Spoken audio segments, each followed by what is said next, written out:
kan album saya sama KFC, ya, album masterpiece saya, karya terbaik saya, 1 September kemarin rilis dengan KFC Indonesia. Jadi saya mensupport lah.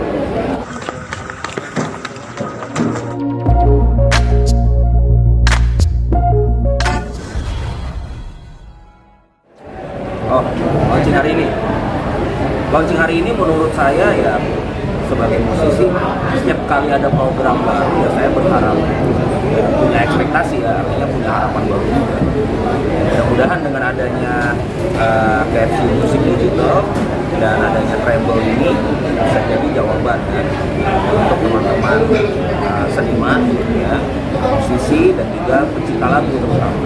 Jadi seperti tadi saya udah bilang pada saat respon bahwa ketika aplikasi sudah berbasis digital, sudah punya tagline anti-buzzer, berarti kan sudah mudah dipakai. Nah, semakin mudah aplikasi dipakai berarti semakin harus ketat juga pengawasannya.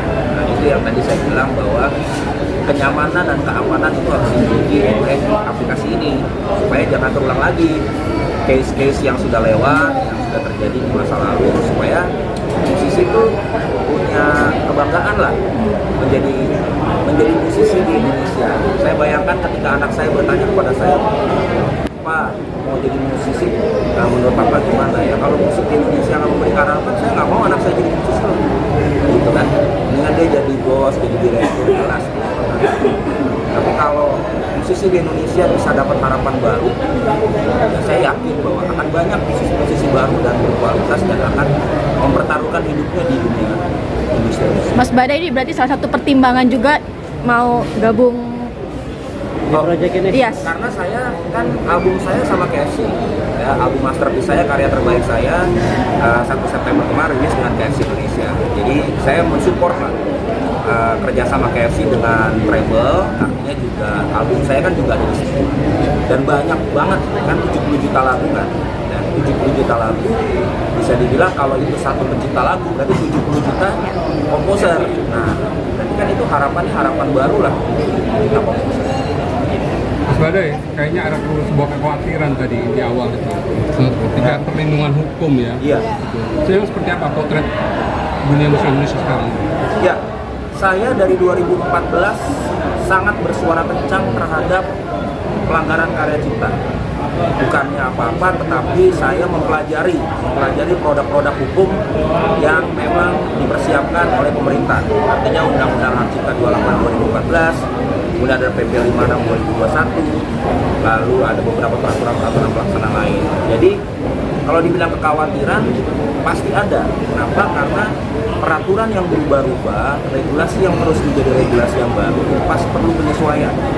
Dan di negara manapun masalah utamanya adalah sosialisasi, ya kan? Peraturan akan banyak, tapi sosialisasinya pasti akan memiliki atau membutuhkan waktu. Jadi kalau saya bilang khawatir, pasti ada kekhawatiran. Tapi saya masih optimis. Artinya pemerintah Indonesia cukup mau melihat ini sebagai kebutuhan. Jadi saya rasa masih ada harapan untuk musisi Indonesia, terutama untuk pencipta lagu. Mas Bade, apa ini ada keterkaitannya dengan Mas Bade yang melarang untuk pihak SS dan grup band dulu untuk membawakan lagu, tidak boleh membawakan lagu? Oh iya, itu kan hak saya ya, sebagai pemilik tunggal lagu-lagu saya yang dibawakan oleh mereka. Ya, mau ditanggapi salah atau benar, itu adalah hak saya sebagai pemilik lagu. Kecuali itu bukan lagu saya ya, baru boleh berisik gitu. Tapi kalau itu lagu saya punya hak. Nah, direspon dengan baik atau tidak itu soal belakangan. Artinya ya kami udah bertemu dengan baik-baik segala macam. Tapi tidak berarti perjuangan saya untuk melindungi karya cipta saya berhenti. Saya akan tetap berjuang karena masih banyak cara lain atau masih banyak jalan lain untuk melindungi karya-karya cipta. Jadi ya jalan aja terus. Dari pihak sana ada keberatan nggak sih Mas Bade? Apa? Dari pihak Chris Banti ada poin-poin menanggapi protes saya dengan baik.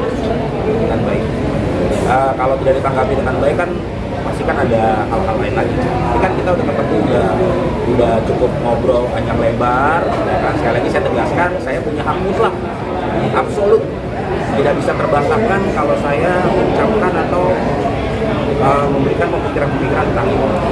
Tapi hasil penyelesaian dari diskusi kemarin seperti apa Mas Bade? Kalau versi saya sebagai pemilik lagu, hasilnya baik-baik saja, Tapi itu tadi yang saya bilang, mau hasilnya apapun tidak berarti seorang badai akan berhenti untuk speak up, berbicara apapun, bukan hanya kepada pihak mereka, tapi kepada siapapun yang melakukan penyelewengan atau pelanggaran dalam karya. Mas,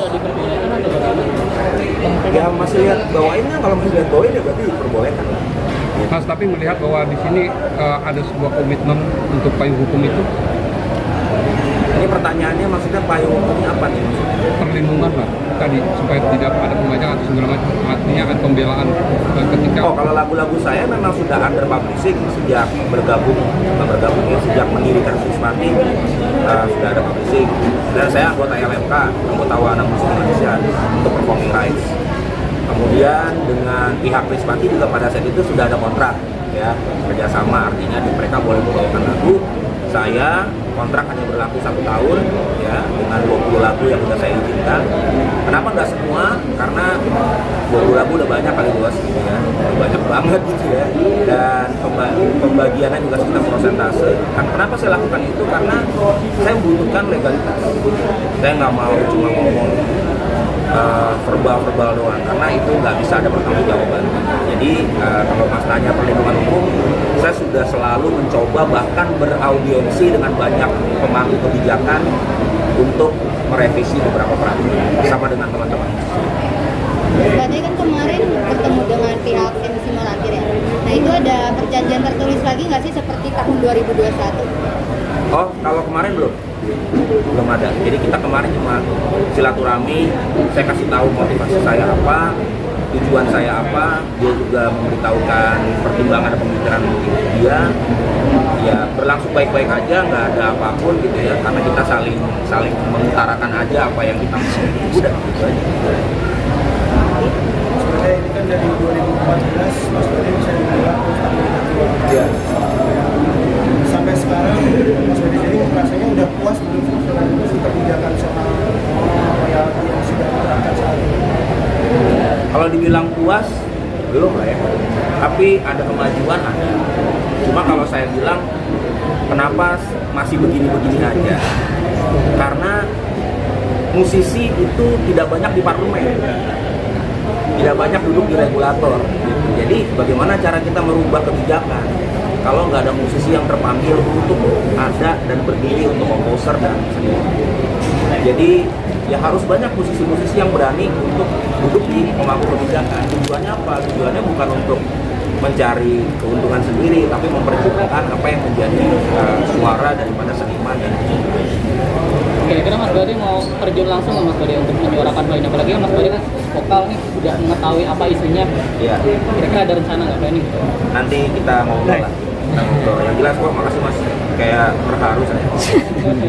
Enggak. Pokoknya intinya adalah kalau ada kesempatannya untuk saya berjuang, tidak harus di parlemen, ya, tidak harus di parlemen, karena saya juga punya komunitas, ya, saya juga punya beberapa pencipta lagu muda juga saya didik, saya bersihkan pemikiran mereka dari pemikiran yang salah gitu ya. Dan ya saya belum bisa jawab saya ada di parlemen atau enggak, ya kita tunggu aja nanti. Mas Badai, pasca keluar dari band, akankah mendirikan band lagi atau ingin solo karir sendiri, Mas? Ada kan, band saya Badai Romantic Project 2017 ada, lagunya cukup booming dengan almarhum itu. Cuma saya kelihatannya udah nggak kepikiran untuk membuat band lagi. Bukan trauma, bukan, tapi ya saya udah nggak di situ lagi. Saya udah, kehidupan karir saya udah bukan di versi band lagi, tapi ada banyak hal-hal ke depan yang saya pikirkan. Merawat karya di belakang layar sebagai produser musik, ya, dan kebetulan saya juga sekarang sebagai dosen juga di beberapa kampus musik gitu. Jadi saya akan berpikir untuk ke depan. Saya nggak mau lagi membahas yang udah lalu-lalu, meskipun orang suka dengan menjual masa lalu. Saya nggak tertarik menjual masa lalu. Dan Badai sempat kesel banget sama orang-orang yang mengcover terus juga mencari Apa? orang yang Oh, mengcover cover. ya, terus juga Cari Sebenarnya nggak keuntungan. kesel sih. cuma marah dikit aja. Iya. Karena ya itulah ya, maksudnya bukan gimana kalau sebenarnya saya bukan marah sama, bukan nggak suka sama kegiatan cover, tapi saya keberatan dengan kegiatan cover yang tidak punya respect terhadap internet kita. Ditegur malah galakan dia gitu, ya kan? Jadi ya ini kan mereka ini pengguna, harusnya pemilik itu dia punya hak mutlak untuk menyatakan tidak dan menyatakan iya. Kan banyak orang berpikir bahwa YouTube itu udah ada pembagian otomatis kan, YouTube kan otomatis bisa cover siapapun. Itu pemikiran salah menurut saya. Kenapa? Karena yang menciptakan atau yang menentukan boleh atau tidak itu bukan YouTube, tapi komposernya. Jadi YouTube itu bukan pencipta lagu, dia kan game market. Yang harus menentukan adalah komposer. Nah itu pemikiran itu yang harus kita perbaiki. Udah? Oke. Teman ya? Oke Mas, terakhir dong mungkin resolusi di 2022 sebagai musisi di 2003 ini seperti apa? 2023 gimana?